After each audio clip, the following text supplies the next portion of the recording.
welcome to Feel with Story. Today I'm gonna show you guys how I cook barley drinks.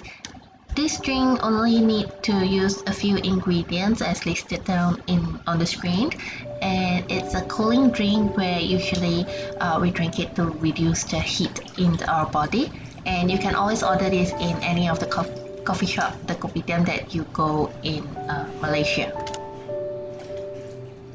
So to start making this drink, all you need to do is put in the water, the barley and also the pandan leaves knot, and then bring it to boil for 40 minutes or so until the barley expanded.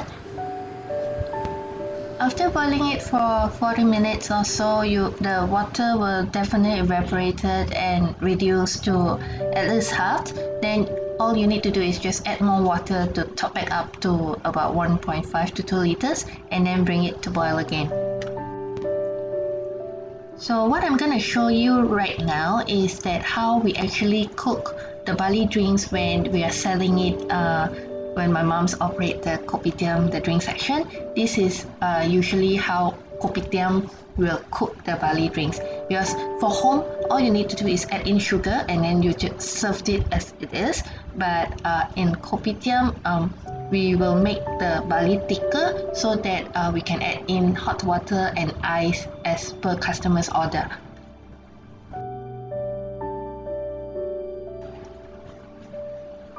Once the water starts boiling again, then we can remove the pandan leaves.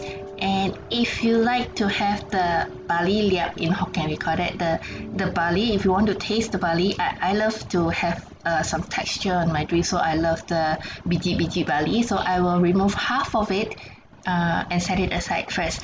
If you don't like to some people they don't like to eat this, they prefer just drinks as it is, so you can skip this step. I will then blend the balance of the barley in the water with my hand blender.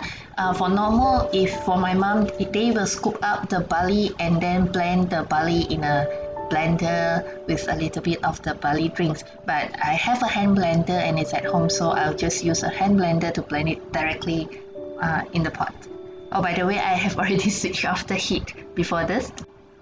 Do not need to actually worry about the air bubbles created by the spinning thing, because by the time we boiling it again, after blending in there, we have to turn back on the heat, and once it boils, the bubbles all will be gone.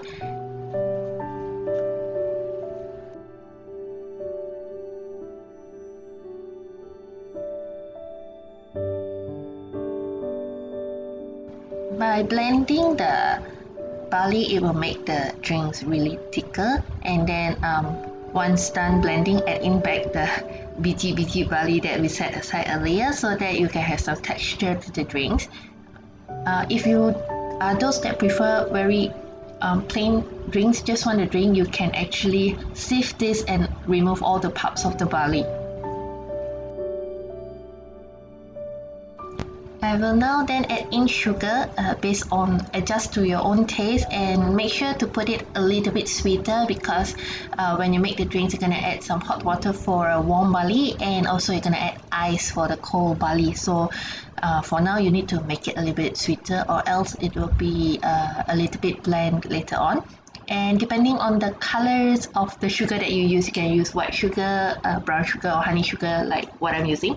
It will change the barley color by a bit. So like mine, it turns a bit brownish color, something look like Korean shik that type. Actually Korean shik is also barley drinks, but different types of barley, I guess. For commercial, the pot of barley are not added with sugar, because due to customers' requirements, some may want it to be without sugar and some want it to be sweeter, so it will be adjusted when we're making the drinks. We'll be adding in the sugar syrup. But for home use, unless you have someone at home that doesn't want the barley with sugar, so you can do it when you're preparing the drinks. Or like mine, I just add sugar into the pot itself and cook with it. So now I'm gonna enjoy my iced barley. Just add a half cup of barley drinks into it and add ice. You can store the balance of the barley drinks in the fridge once it cools down, and it can be in the fridge for 24 hours or more before it goes sour. So that's all for today. Thank you for watching. Bye.